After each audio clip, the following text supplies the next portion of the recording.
En el corazón de una hacienda en ruinas, donde los suelos de mármol se fracturan bajo siglos de peso y el silencio pende como un sudario, la mansión Creel Terrazas se cierne sobre un poder olvidado. Antaño sede de tratos susurrados y dominio político, sus imponentes salones ahora resuenan con las huellas huecas de la historia misma. Tras ventanas destrozadas y columnas en ruinas, se esconden secretos de ambición y ruina. Un imperio construido en la opulencia, destinado a fracturarse. ¿Qué verdad aún persiste en sus sombras? Antes de que se alzara la mansión, antes de que se colocara piedra sobre piedra, había tierra, abierta, estratégica, discretamente valiosa. Este valle no se anunciaba con belleza, ofrecía algo mucho más peligroso. Posición. Aquí convergían los caminos, los recursos circulaban cerca, la autoridad podía ser vigilada, interceptada, influenciada. Mucho antes de que el nombre de Creel Terrazas resonara en los pasillos gubernamentales, este terreno ya entendía el poder. La tierra recuerda las manos que la trabajaron sin propiedad. Trabajadores indígenas, agricultores arrendatarios, familias anónimas cuyas vidas fueron moldeadas por fronteras que nunca trazaron. La propiedad cambió no por conquista, sino por trámites, favores y firmas hechas lejos de esta tierra.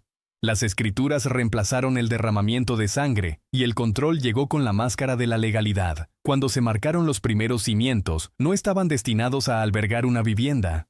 Su propósito era consolidar el dominio. La ubicación de la mansión fue deliberada, visible desde lejos, elevada lo justo para recordar a la ciudad circundante donde residía la autoridad. Incluso sin terminar, la estructura proyectaba una sombra. Y en esa sombra, algo sutil empezó a cambiar. Las conversaciones se acortaron. Las decisiones ya no eran locales. La tierra había dejado de ser neutral. Lo que aquí surgió nunca fue solo un edificio, fue un anuncio, y pronto todo el mundo lo oiría. El poder rara vez llega solo, viaja a través de las familias, a través de nombres repetidos con tanta frecuencia que empiezan a parecer inevitables. La unión de las familias Creel y Terrazas no fue romántica ni accidental, fue estratégica. Dos linajes que alinearon recursos, influencia y oportunidad política con precisión quirúrgica. La riqueza abrió puertas. La política las mantuvo abiertas. En público, eran promotores del progreso, inversionistas, estabilizadores. En privado, la ambición guiaba cada decisión. Los puestos no se ganaban, se preparaban para ellos. Los hijos eran educados para hablar el lenguaje de la autoridad antes de comprender las consecuencias. Las hijas se convertían en puentes entre facciones, los matrimonios se redactaban como contratos, la lealtad se heredaba, no se escogía. La mansión creció junto con esta consolidación de influencia. A medida que se multiplicaban las habitaciones, también lo hacía el alcance. Las reuniones que antes se celebraban en los edificios municipales se trasladaron cuesta arriba, a salones privados donde las cortinas filtraban la luz y la rendición de cuentas. Los gobernadores pasaban por allí. Las figuras militares se quedaban. Los periodistas eran entretenidos y luego controlados. La familia no necesitaba dirigir el Estado. Aprendió a rodearlo. Lo que hizo efectivo su ascenso fue la sutileza. Evitaron el espectáculo. Nada de golpes repentinos, nada de declaraciones dramáticas. En cambio, los comités cambiaron. Las leyes se suavizaron en lugares específicos. Los rivales encontraron retrasos en la financiación, permisos denegados y el apoyo se esfumó. El poder fluía como el agua subterránea, invisible, pero transformando todo lo que tocaba. Dentro de la mansión, los retratos comenzaron a cubrir las paredes, no solo de antepasados, sino de aliados, un recordatorio visual de que la autoridad tenía un rostro, y ese rostro era familiar. Los pasillos se convirtieron en genealogías, los comedores en negociaciones. Cada cena tenía un peso más allá de la mesa. Sin embargo, la ambición tiene un precio. Incluso en esta etapa, se formaban susurros bajo el barniz. Los sirvientes se percataban de qué invitados usaban las entradas laterales. Los empleados se percataban de qué documentos nunca se copiaban. El silencio se convirtió en parte de la arquitectura de la casa, reforzado con el mismo cuidado que la piedra. La familia creía estar construyendo una permanencia, una dinastía aislada del tiempo, de la oposición, de la historia misma. Pero la ambición tiene un defecto, supone que el control solo puede expandirse. Y en lo profundo de los muros crecientes de la mansión, la primera tensión comenzó a instalarse, desapercibida, paciente y expectante. La mansión fue construida para hablar antes que nadie en su interior. Su fachada era deliberada. La simetría sugería orden, la escala sugería inevitabilidad. El mármol importado cruzaba fronteras con mayor facilidad que quienes lo colocaban. La piedra llegaba por ferrocarril, en carreta, por favor. Cada bloque transmitía la silenciosa comprensión de que esta estructura no estaba destinada a servir a la ciudad, sino a supervisarla. En el interior, la arquitectura se convirtió en instrucción. Los techos se elevaban en salas destinadas a la negociación, obligando a los visitantes a mirar hacia arriba, a sentirse más pequeños. Los pasillos se estrechaban inesperadamente, guiando el movimiento, controlando el ritmo. Las puertas eran pesadas, lentas de abrir, exigiendo paciencia o sumisión. Nada aquí era accidental, la comodidad era selectiva, la intimidación era ambiental, la mano de obra era abundante e invisible. Los trabajadores dormían fuera de la obra, entraban por pasillos traseros y desaparecían de los registros al terminar su utilidad. Sus nombres nunca se grabaron en las piedras fundacionales. Solo el escudo familiar se mantuvo, grabado en puertas de hierro y repetido hasta que la propiedad se sintió eterna. A medida que el edificio cobraba forma, también lo hacía su función. Esta no era una residencia que luego se convirtiera en un espacio político. Fue política desde su primer borrador. Las habitaciones estaban destinadas a los invitados, aunque nadie se quedaba mucho tiempo. Las reuniones terminaban, pero la influencia perduraba. Las decisiones que se tomaban aquí se expandían, transformando distritos, presupuestos y futuros. La mansión dominaba la ciudad no como un protector, sino como un supervisor. Desde sus balcones, las calles parecían ordenadas y manejables. La distancia atenuaba las consecuencias. La pobreza se volvía abstracta. La disidencia parecía insignificante. El poder prospera cuando se eleva la perspectiva. Incluso el sonido se comportaba de forma distinta en el interior. Los pasos resonaban más de lo necesario. Las voces llegaban más lejos de lo previsto. El silencio, cuando llegaba, se sentía forzado, denso, observador. El edificio escuchaba, recordaba. Las paredes absorbían más que la decoración, absorbían la intención. Para los forasteros, la mansión simbolizaba el éxito. Para quienes trabajaban en su entorno, simbolizaba la alineación o la exclusión. Las invitaciones importaban, las ausencias se notaban. Una puerta cerrada aquí podía frenar una carrera en otro lugar. Al finalizar la construcción, la estructura ya no necesitaba explicación. Ya había reescrito el mapa social que la rodeaba. La autoridad había encontrado su forma física. Y una vez que el poder toma forma en piedra, comienza a creer que no se puede mover. Esa creencia pronto sería puesta a prueba. La primera advertencia no llegó como un escándalo, llegó como una ausencia. Un nombre conocido dejó de aparecer en las actas oficiales. La columna de un periódico rival terminó a media frase y nunca se reanudó. Archivos que alguna vez existieron fueron repentinamente extraviados, y sus lagunas se justificaron con indiferencia administrativa. Nada dramático, solo una discreta disminución de la oposición, lo suficientemente sutil como para ser ignorada por quienes preferían no notarlo. Dentro de la mansión, el silencio se convirtió en norma. Las conversaciones se atenuaban al abrirse ciertas puertas. El personal aprendió a qué habitaciones no se podía entrar sin previo aviso. Las reuniones se prolongaban hasta altas horas de la noche, no porque la discusión lo exigiera, sino porque la demora misma podía agotar la resistencia. El poder aprendió a ser paciente allí. En público la familia se mantuvo inmaculada. Las donaciones aumentaron. Se patrocinaron eventos culturales. La mansión albergó recepciones llenas de luz, música y generosidad controlada. Las fotografías capturaron risas bajo candelabros, congelando momentos que sugerían legitimidad. Lo que las imágenes no pudieron capturar fue lo que ya se había decidido antes de la llegada de los invitados. Las primeras víctimas reales no fueron enemigos, sino intermediarios. Funcionarios locales que dudaron. Empresarios que pidieron claridad, asesores que confundieron la proximidad con protección. Sus carreras se estancaron, su financiación se esfumó, sus llamadas quedaron sin respuesta. Nunca se pronunció ninguna acusación. No fue necesario. La arquitectura cumplió su función. Ciertas habitaciones nunca fueron fotografiadas. Ciertas escaleras solo eran utilizadas por huéspedes específicos. La mansión desarrolló una geografía de privilegios y exclusión, comprendida instintivamente por quienes importaban. Entrar en el espacio equivocado significaba no comprender el lugar que uno ocupaba en la jerarquía. Afuera, los rumores circulaban y luego se suavizaban. El miedo rara vez grita. Enseña a la gente a autocorregirse.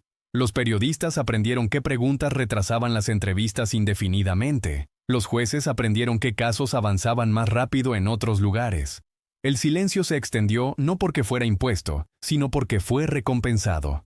La familia aún no se daba cuenta de lo que habían empezado. El control parecía eficaz. La oposición, resuelta. La mansión, segura. Pero el silencio pesa y se acumula. Toda verdad no dicha se opone a las paredes que la contienen. Y en algún lugar dentro de la casa, detrás de puertas cerradas y sonrisas cuidadosas, el costo de ese silencio comenzó a crecer, silenciosamente, implacablemente, esperando el momento en que ya no pudiera contenerse. El poder, cuando se concentra demasiado, empieza a contradecirse. Dentro de la mansión Creel Terrazas, se daba por sentado que la unidad existía, pero nunca estaba garantizada. A puerta cerrada, surgían desacuerdos, no sobre moralidad, sino sobre el rumbo. ¿Quién debía hablar en nombre de la familia? ¿Qué alianzas seguían siendo útiles? ¿Cuánta presión era excesiva antes de llamar la atención? La sucesión se convirtió en la tensión tácita que hilaba cada reunión. Las figuras más antiguas custodiaban el control, desconfiadas del cambio. Los miembros más jóvenes presionaban por la expansión, la visibilidad y el legado. Las reuniones se alargaron, las decisiones se estancaron. Lo que antes se movía con fluidez en la cámara, ahora encontraba resistencia en sus propios pasillos. El edificio reflejó este cambio. Habitaciones que antes estaban llenas de conversaciones permanecieron sin uso. Ciertas salas quedaron en silencio, no por abandono, sino por evasión. Familiares se cruzaban sin hablar, eligiendo entradas, oficinas y confidentes separados. La mansión ya no respiraba como un solo organismo. Se fragmentó en territorios. La paranoia se apoderó de todo. Se duplicaron y ocultaron archivos. Las conversaciones se trasladaron al exterior y luego cesaron por completo. Las pruebas de lealtad surgieron sutilmente, se negaron invitaciones, se reasignaron responsabilidades, se redistribuyó la influencia como castigo o recompensa. Nadie anunció estos cambios. Se sintieron. Externamente, las grietas eran invisibles. La fachada pública permaneció intacta, eventos formales, declaraciones pulidas, narrativas controladas. Pero los de adentro notaron vacilación donde antes residía la certeza. Las órdenes llegaron después. Las contradicciones se filtraron. El poder, antaño decisivo, comenzó a cuestionarse a sí mismo. La arquitectura, diseñada para proyectar dominio, ahora amplificaba la tensión. Los largos pasillos prolongaban los enfrentamientos. Los techos altos amplificaban las voces. Las puertas se cerraban con más fuerza que antes. Incluso la gran escalera de la mansión, antaño símbolo de ascenso, se convirtió en un lugar por donde las figuras pasaban sin ser saludadas. Lo que la familia no reconoció fue esto: la oposición ya no necesitaba atacar desde afuera. La debilidad se estaba gestando en su interior. Las mayores amenazas ya no eran los rivales, sino los familiares. La ambición, antes compartida, se había vuelto introspectiva. La historia demuestra que los imperios rara vez se derrumban por sus fronteras, se fracturan por su centro. Y dentro de estos muros, debajo de retratos de unidad y permanencia, ya se habían formado las primeras fracturas verdaderas, esperando la presión suficiente para abrirlas. Mientras la mansión lidiaba con sus fracturas internas, la ciudad vivía con sus consecuencias. Las calles desconocían los nombres que se pronunciaban entre esos muros, pero sentían su peso. Los contratos favorecían a las mismas empresas. Los permisos se estancaban sin explicación. Barrios enteros aprendieron que el progreso llegaba de forma desigual y siempre cuesta arriba. La dependencia económica sustituyó a la oportunidad. El empleo fluía a través de canales bajo la influencia de la familia, lo que hacía que la lealtad fuera práctica, no ideológica. Hablar en contra de la mansión era arriesgar el sustento. Cuestionar las decisiones era invitar al retraso, la inspección o la exclusión. El poder no necesitaba anunciarse, estaba arraigado en la rutina. Las instituciones cívicas se adaptaron en consecuencia. Los funcionarios aprendieron a anticipar las preferencias antes de que se expresaran. Los consejos debatían menos. Las decisiones parecían más unánimes que honestas. La ilusión de estabilidad se volvió más importante que la rendición de cuentas. Desde la distancia, la ciudad parecía ordenada. Desde dentro, se sentía limitada. La mansión se alzaba como un punto de referencia constante. No era un lugar al que la mayoría de los ciudadanos entraban, pero uno alrededor del cual se orientaban. Su presencia moldeaba el comportamiento simplemente por implicación. Los niños crecían sabiendo qué familias importaban. Los dueños de negocios sabían a qué puertas valía la pena llamar y a cuáles no. El miedo, aquí, era silencioso y práctico. No llegaba con violencia, sino con consecuencias. Un préstamo denegado, una licencia retrasada, un ascenso reasignado discretamente. Oficialmente, no eran castigos, eran patrones, y los patrones, con el tiempo, enseñan obediencia con mayor eficacia que la fuerza.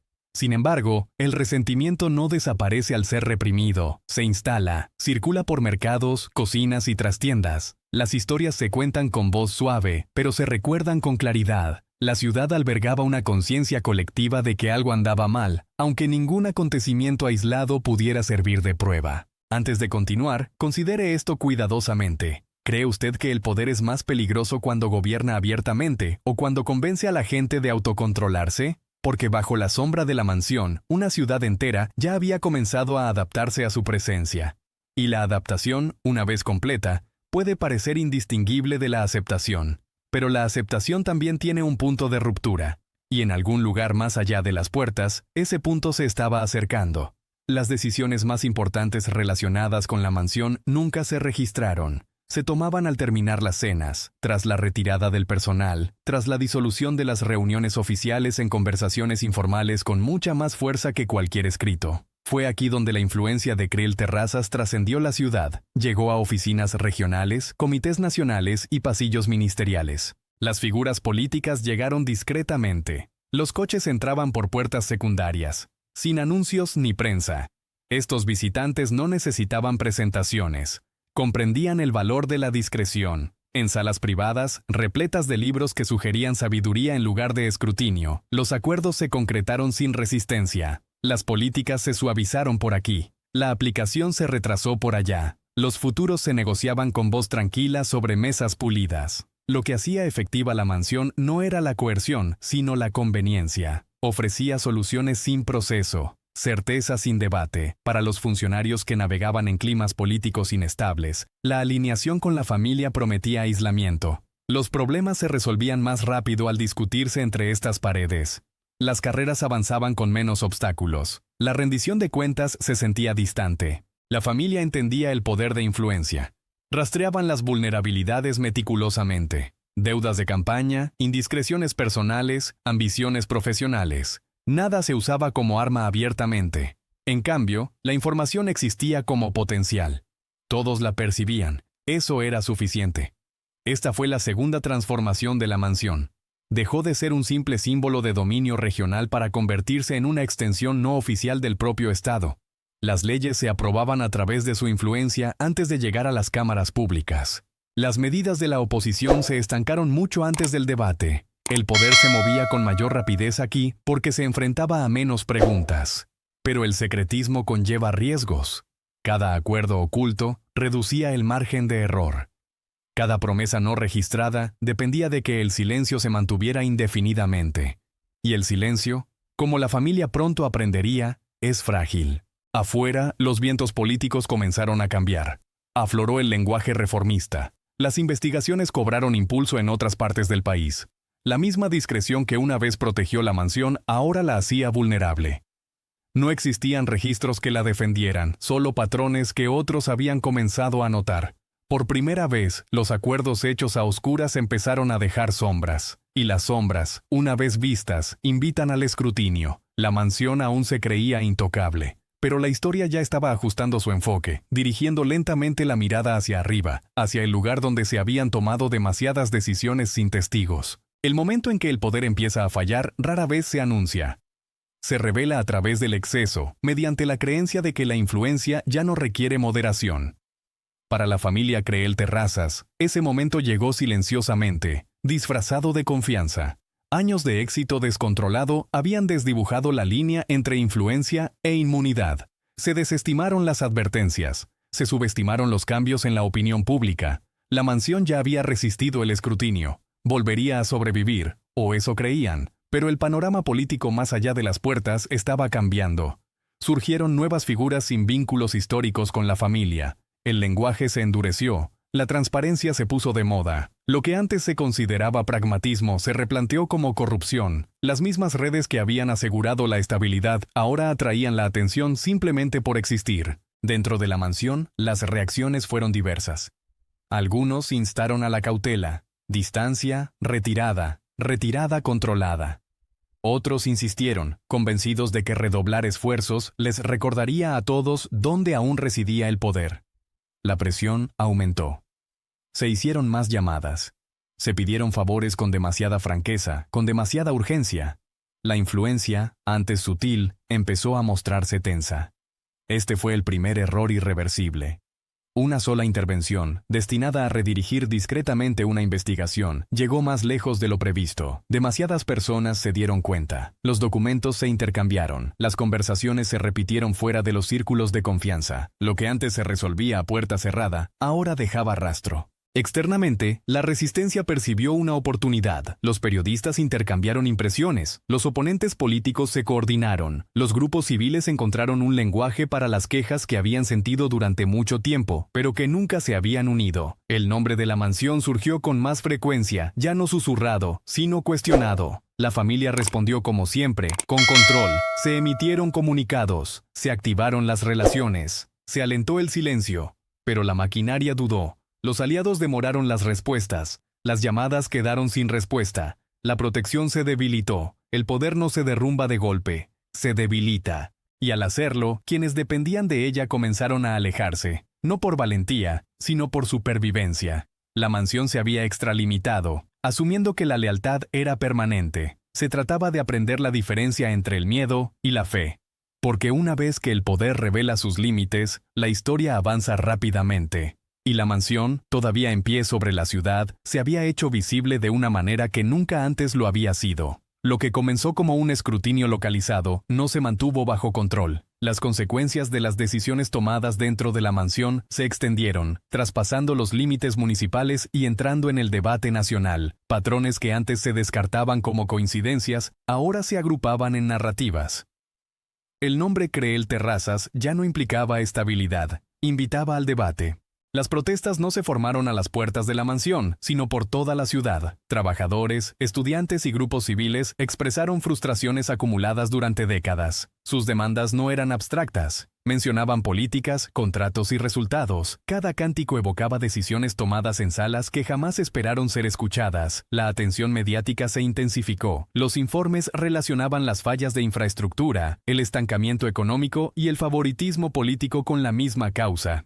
La mansión no parecía un hogar, sino un centro de influencia.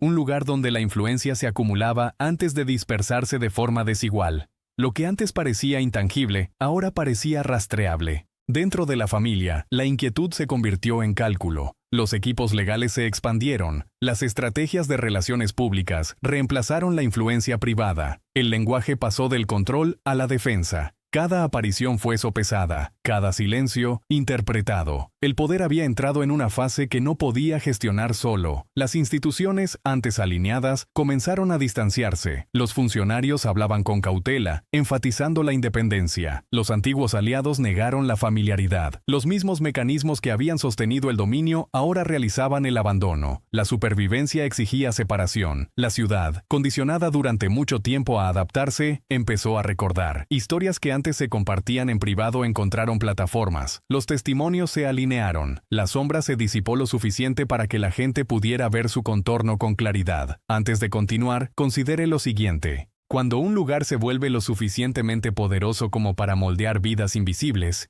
¿quién es responsable de enfrentarlo? ¿La gente, las instituciones o la historia misma? Porque más allá de las puertas, el impulso había cambiado. La mansión ya no era una presencia intocable. Era un símbolo en revisión. Y los símbolos, una vez cuestionados, rara vez recuperan su antigua autoridad. Los ecos que crecían afuera no eran solo reacciones, eran señales, y estaban llegando a los muros. Cuando la presión externa aumenta, la atención se vuelve hacia el interior. La mansión, durante mucho tiempo un lugar de discreción, se convirtió en un lugar de recogimiento.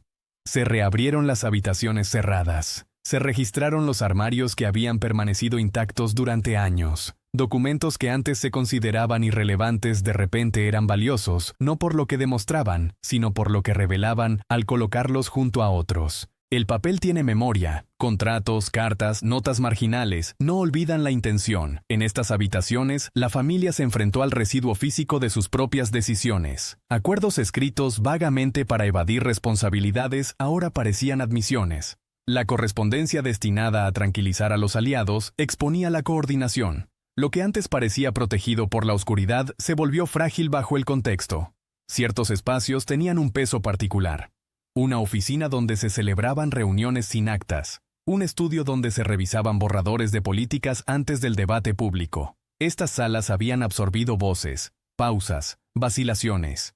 Nunca fueron diseñadas para ser inspeccionadas, pero ahora eran testigos vulnerables y silenciosos de años de gobernanza informal. Algunos materiales fueron retirados. Otros se extraviaron, algunos fueron destruidos, pero la supresión deja su propia evidencia, lagunas demasiado deliberadas como para ignorarlas. Los investigadores lo entienden, los historiadores también. La ausencia puede hablar tan alto como la presencia. La mansión misma parecía resistir, las paredes resonaban más densamente, los pisos crujían por la noche, no por imaginación, sino por el paso del tiempo. El edificio no acusaba, pero tampoco protegía. Había sobrevivido a la certeza, ahora albergaba la duda. Dentro de la familia, la confianza se erosionó aún más. ¿Quién tenía acceso a qué? ¿Quién había copiado archivos? ¿Quién podría cooperar si se le presionaba? La unidad que se suponía ya no existía. La autopreservación reemplazó al legado. En el exterior, las narrativas se agudizaron.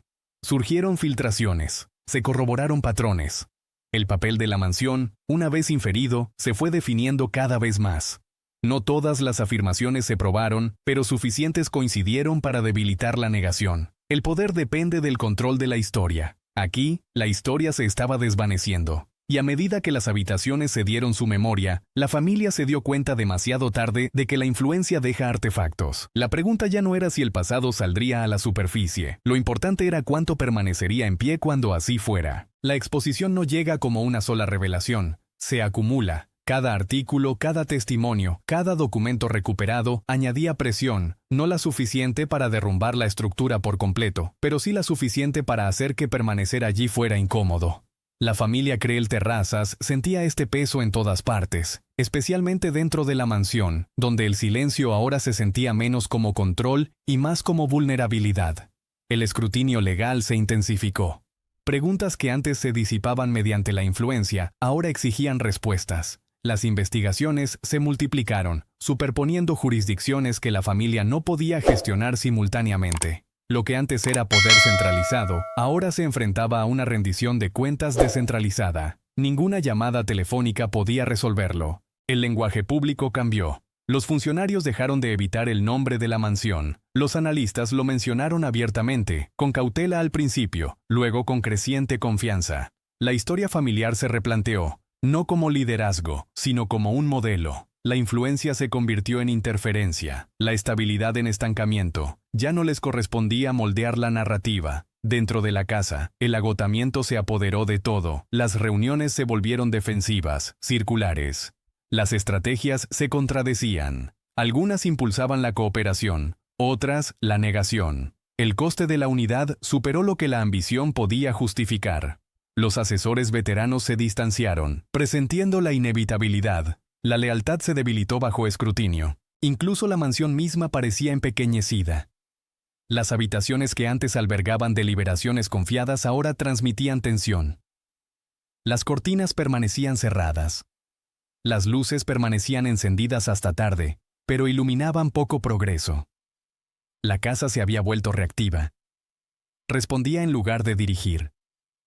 Lo que hizo insoportable la exposición no fueron las acusaciones, sino el reconocimiento. La familia se vio reflejada por primera vez en la mirada externa, desprovista de justificación. El poder los había aislado de la perspectiva. Ahora, la perspectiva regresaba, sin invitación. La historia ya no era algo a lo que hacían referencia, era algo que se formaba a su alrededor. Y cuando la historia empieza a tomar forma, no pide permiso. La mansión seguía en pie, la familia aún la ocupaba. Pero la autoridad, la verdadera autoridad, se desvanecía, reemplazada por un escrutinio innegociable. Algo decisivo se aproximaba, y todos dentro de los muros podían sentirlo. Cada colapso tiene un momento al que los historiadores regresan. El punto donde la contención falló, donde el control dio paso a lo inevitable. Para la familia Creel Terrazas, no fue un arresto público, ni un discurso televisado. Fue una noche dentro de la mansión cuando finalmente se quebró la certeza, se tomó una decisión demasiado tarde y se reveló demasiado pronto. Una rama de la familia ofreció su cooperación, mientras que otra mantuvo el silencio. La contradicción salió a la luz de inmediato. Las autoridades se dieron cuenta. También la prensa. Lo que una vez fue un frente unido se fracturó en un caos visible. Por la mañana, la mansión estaba rodeada, no por multitudes, sino por atención. Llegaron órdenes legales. Las solicitudes se convirtieron en exigencias. Las habitaciones que antes eran privadas fueron identificadas formalmente. Las protecciones que habían perdurado durante generaciones no se activaron. Los teléfonos sonaban sin solución. La influencia encontró sus límites. Este fue el giro que la familia nunca planeó. No una traición externa, sino una divergencia interna. Alguien había priorizado la supervivencia sobre el legado. Alguien había hablado. La mansión absorbió el impacto silenciosamente. Sin alarmas, sin espectáculo. Solo la lenta comprensión de que el edificio ya no dictaba las reglas.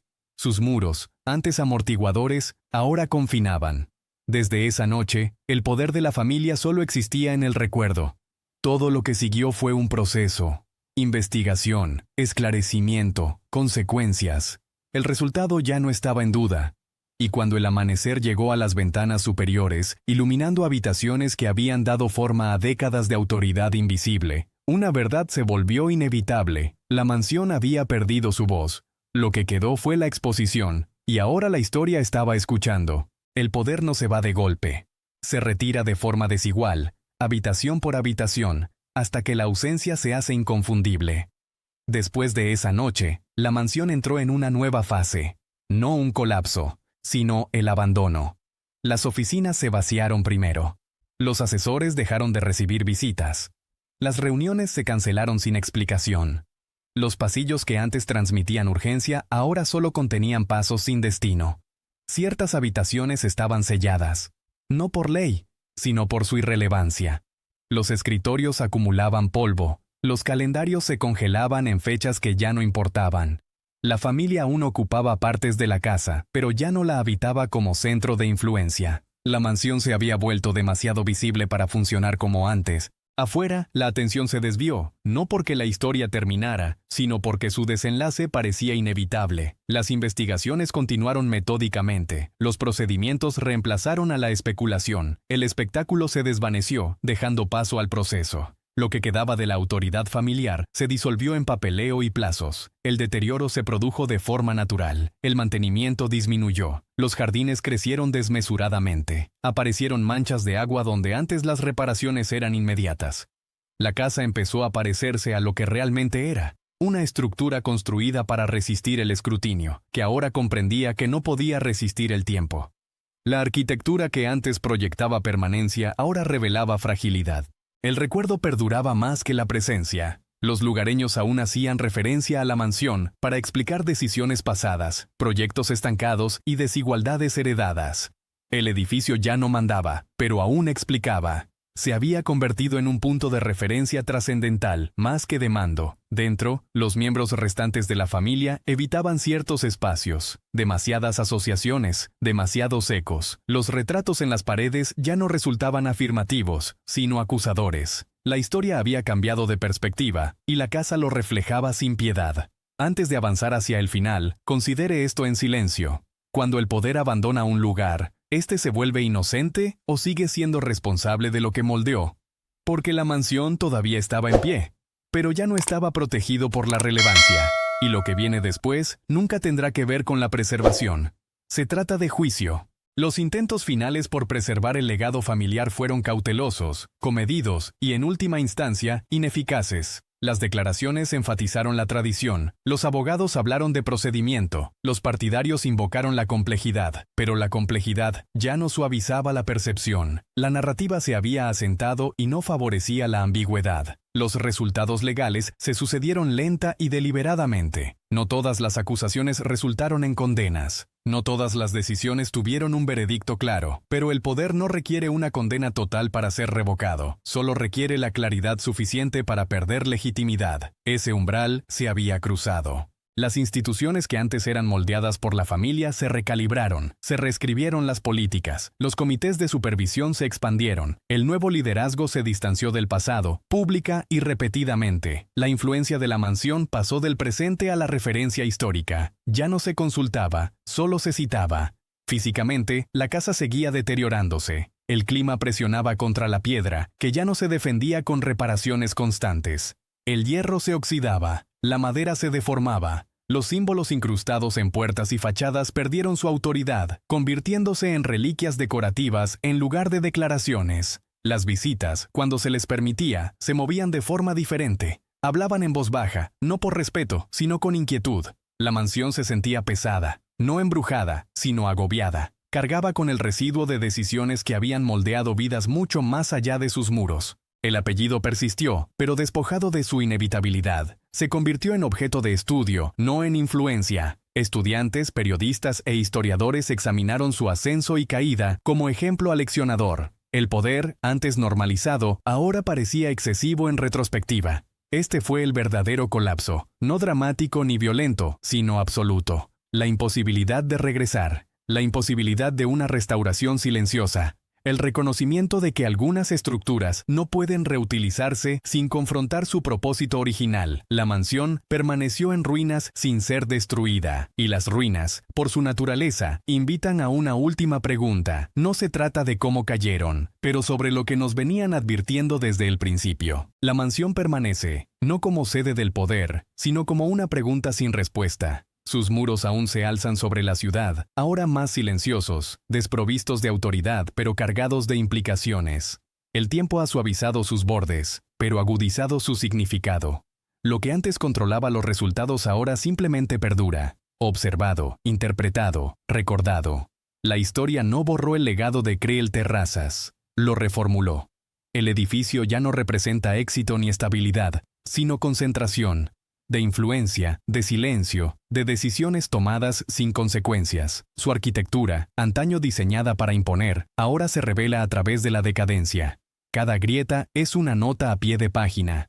Cada habitación sellada, una omisión. La ciudad de abajo sigue adelante, moldeada por lecciones que no eligió, pero que no puede olvidar. Las instituciones se adaptan, las generaciones cambian. Sin embargo, el desequilibrio creado aquí persiste en los sistemas, en la geografía, en la memoria. Los efectos del poder perduran más que el poder mismo. Este es el giro final. La mansión nunca necesitó caer para fracasar. Solo necesitaba ser comprendida, porque lugares como este no desaparecen cuando termina su influencia. Permanecen como evidencia de la facilidad con la que la autoridad se esconde tras la respetabilidad, de la sigilosa normalización de la dominación, de cómo la permanencia es a menudo una ilusión consensuada por quienes se benefician de ella. El pasado no desaparece, se asienta en la piedra, en la política, en el silencio, y mientras la mansión permanece en pie, vacía pero intacta, nos deja con una última e inquietante pregunta.